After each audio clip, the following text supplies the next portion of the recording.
One of the most magnificent buildings in the city of Florence is the Strozzi Palace, home of the fabulously wealthy banker Filippo Strozzi. It was designed by the Renaissance architect Giuliano da San Gallo and then begun in the year 1489 by the architect Benedetto da Maiano.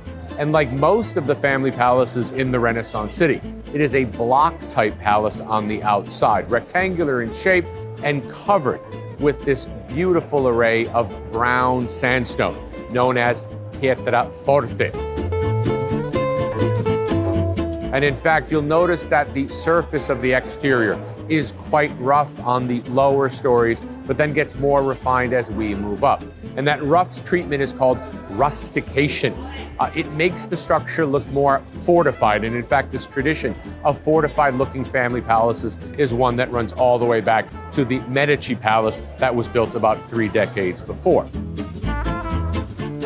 And while the outside of the building looks like a fortress, the inside could not be any more classical.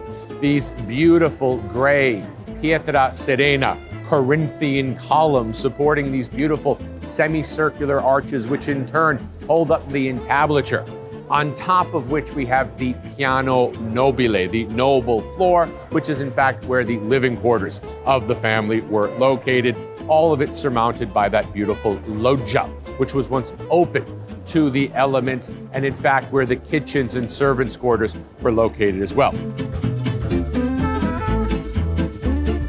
Now consider that for quite some time this was the largest family palace in the city of Florence, significantly larger than the Medici palace itself.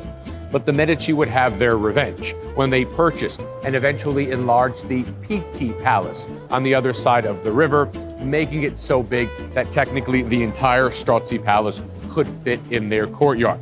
And never more has the expression "so big that I could fit it in my backyard" held true than in the case of the Pitti and the Strozzi palaces.